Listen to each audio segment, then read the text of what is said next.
Good Monday morning, everyone. This is Joe, Daniel's dad. I welcome you to my scripture reflection for this Monday, February the 21st. We're rolling through February and spring is around the corner. Time to think about what we want to do in springtime, what we want to do with our life. It's exciting when those thoughts come to mind.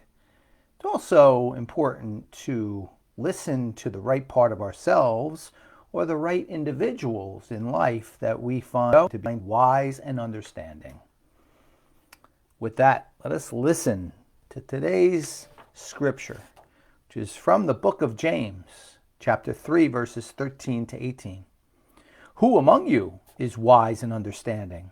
Let him show his works by a good life, in the humility that comes from wisdom. But if you have bitter jealousy and selfish ambition in your hearts, do not boast and be false to the truth.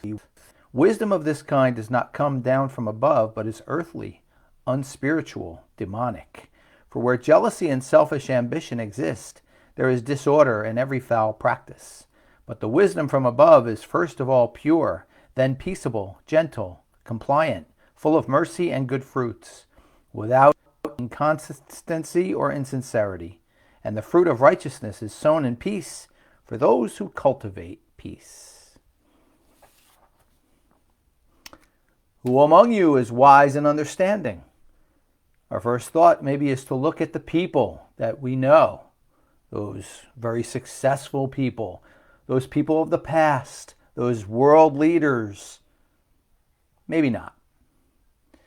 Maybe we should look at those most afflicted in our world as the animals that are truly not treated right by us, society, and not cultivated in love the way they should be. In the book of Daniel, a very prophetic book, Daniel's a prophet, and we all know that Daniel the beagle, my beloved boy, was also quite the prophet. Two very important things come out of that book that I will just share with you today. There's many others. The first is a statement that says, obtain the heart and mind of a beast. Yes, obtain the heart and mind of a beast. That will get you the wisdom and understanding and all of the peace you need in your heart, as the prophet James says today. Should say the disciple James. However, also in the book of Daniel is another statement where Daniel, early on in his time with the king Nebuchadnezzar and the others that he had to deal with, says, I will not defile myself with your food and wine.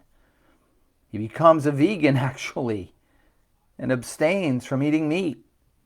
Will not defile himself with that which the kings are eating.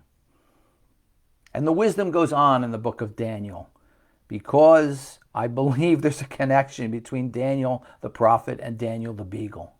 But more so than anything, I urge you all on this day to look towards the animals that you have interacted with in your life, those that have been part of your life, those that you know of, including my boy Daniel, and think, what wisdom and understanding have you gained from them that you could not gain from anywhere else?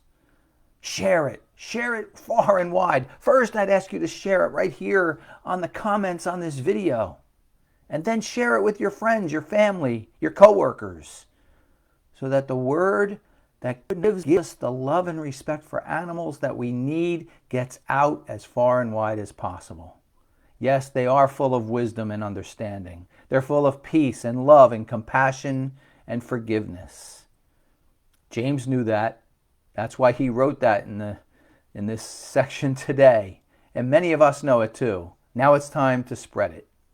So I'd ask you again to start right here on this page, and let's go from there. Above all else, I wish you a wonderful Monday. Please continue to follow me at joedwyerjr.com. And please also, if you haven't already considered buying any of my new books, I'd appreciate your consideration. God, Shelby, and Me, A Conversation with Daniel, and the new edition of Shelby's Grace are all available on Amazon. Half of my profits go towards animal rescue. Thank you all for all you do to make this a nicer world for animals and people. Have a wonderful day.